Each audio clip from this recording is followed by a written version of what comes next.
Saudaraku yang dirahmati Allah, setiap manusia pasti akan melalui satu fase yang sama, sakaratul maut. Detik-detik ruh berpisah dari jasad. Inilah saat yang paling menentukan, saat semua ambisi, harta, jabatan dan kedudukan yang kita kumpulkan di dunia tak lagi berarti. Yang tersisa hanyalah amal baik dan buruk yang akan menentukan bagaimana ruh kita disambut di alam berikutnya. Rasulullah Shallallahu Alaihi Wasallam menggambarkan peristiwa ini dengan sangat jelas.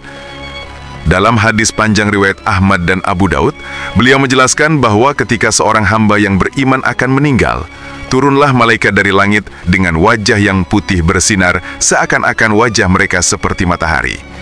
Mereka membawa kain kafan dari surga dan minyak wangi dari surga. Malaikat maut pun datang, duduk di sisi kepala orang beriman, lalu berkata, "Wahai jiwa yang tenang, keluarlah menuju ampunan Allah dan keridhoannya." Maka ruh itu pun keluar dengan lembut, seperti tetesan air yang mengalir dari mulut kendi.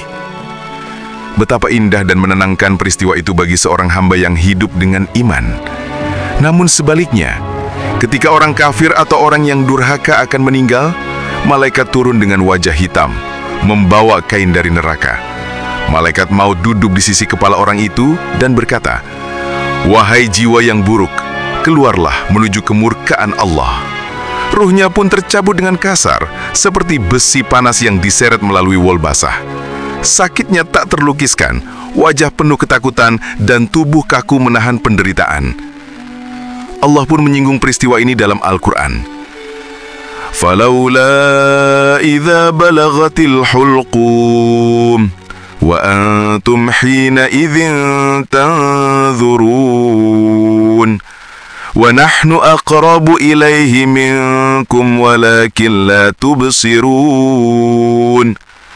Maka mengapa ketika ruh sampai di kerongkongan, padahal kamu ketika itu melihat, dan kami lebih dekat kepadanya daripada kamu, tetapi kamu tidak melihat. Quran Surat Al-Waqi'ah ayat 83-85.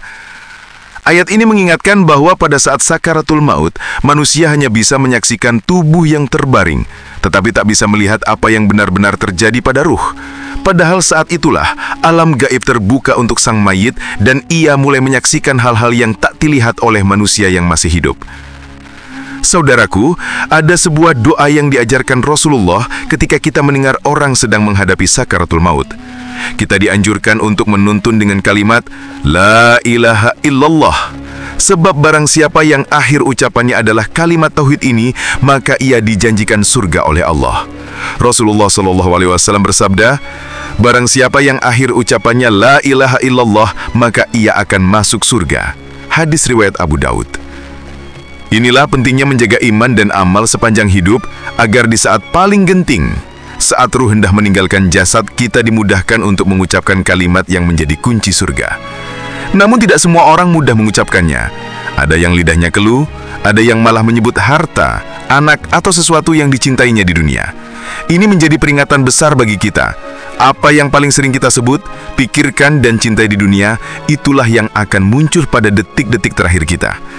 Maka wahai saudaraku, jagalah lisan dengan zikir, hati dengan tauhid, dan perbuatan dengan amal soleh. Karena ketika ruh sampai di tenggorokan, tidak ada lagi penyesalan yang berguna. Rasulullah SAW sendiri, meskipun seorang kekasih Allah, juga merasakan beratnya sakaratul maut.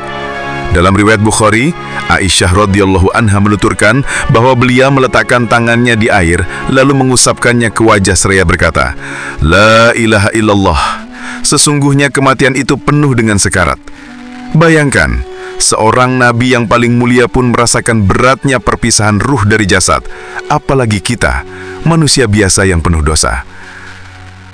Saudaraku, detik-detik ini adalah awal dari perjalanan panjang ruh. Jika ruh seorang mukmin keluar dengan lembut, ia akan disambut oleh malaikat rahmat, dibawa naik ke langit, dan disambut dengan pintu-pintu yang terbuka. Namun jika ruh seorang pendosa keluar dengan kasar, pintu-pintu langit tertutup baginya dan ia dilempar kembali ke bumi. Inilah fase yang menentukan. Alam dunia selesai, lembaran amal ditutup, dan perjalanan ruh pun mulai.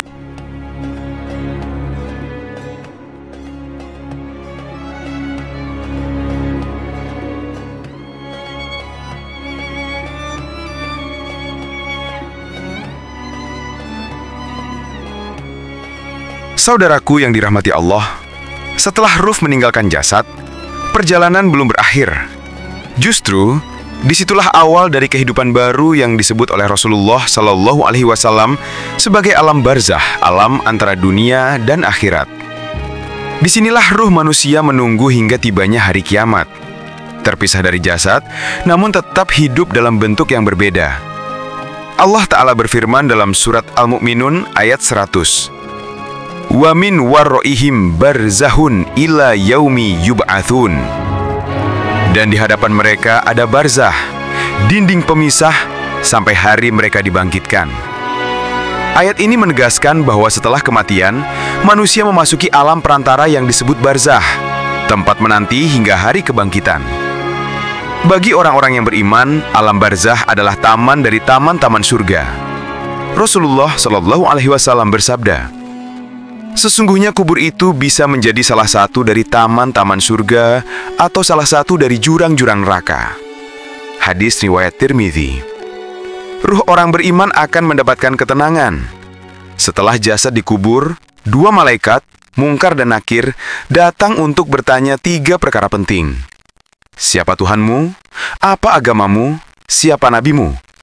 Bagi orang beriman, Allah memudahkan lisannya untuk menjawab, Robku adalah Allah, agamaku Islam, nabiku Muhammad Sallallahu Alaihi Wasallam. Lalu kuburnya diluaskan, dipenuhi cahaya, dan ia merasakan aroma surga.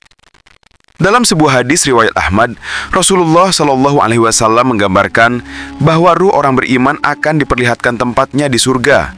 Lalu dikatakan kepadanya, tidurlah dengan tenang seperti tidurnya pengantin, hingga Allah membangkitkanmu pada hari kiamat. Betapa indah dan menenangkan kehidupan di alam barzah bagi seorang mukmin. Namun, saudaraku, berbeda dengan orang yang kafir dan munafik. Setelah dikubur, 2 malaikat datang dengan rupa yang menakutkan, lalu menanyakan pertanyaan yang sama. Tetapi mereka tidak bisa menjawab. Dalam hadis Bukhari dan Muslim disebutkan, ketika ditanya, siapa Tuhanmu?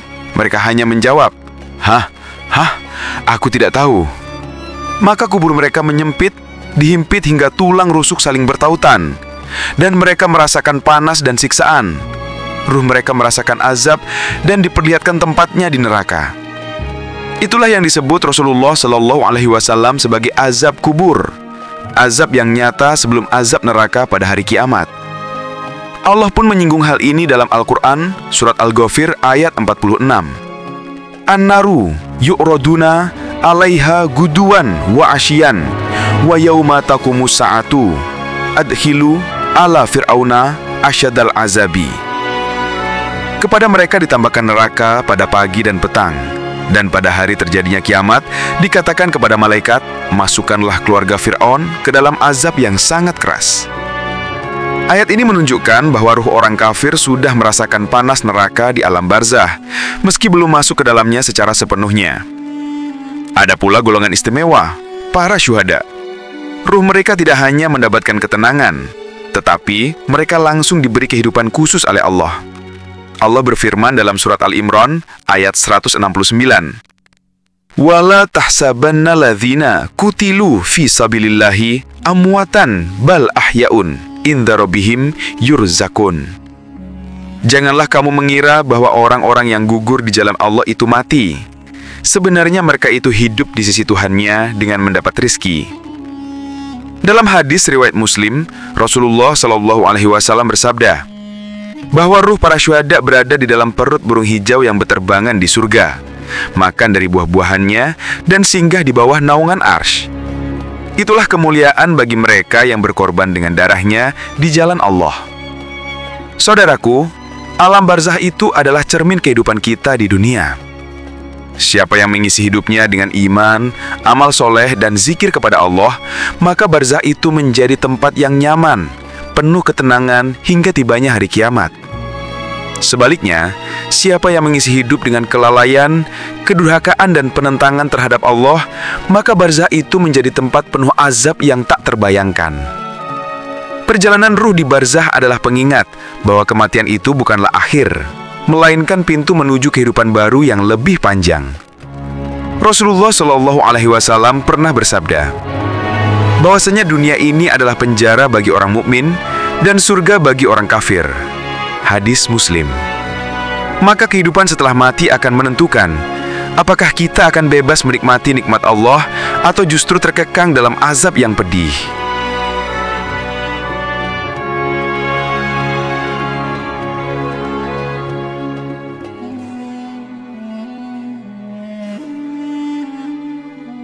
Saudaraku yang dimuliakan Allah, setelah kita menyelami bagaimana ruh berpisah dari jasad, lalu menapaki alam barzakh dengan segala kenikmatan ataupun azabnya, tibalah saatnya kita merenung.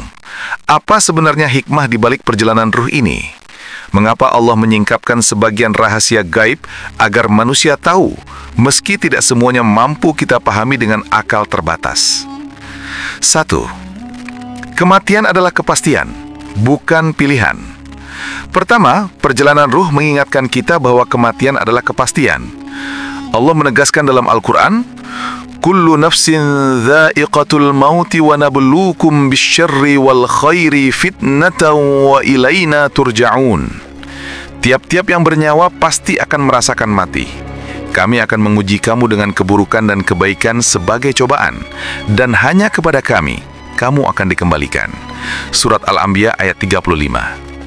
Tak peduli kaya atau miskin, berkuasa atau rakyat jelata, semuanya akan menempuh detik-detik sakaratul maut.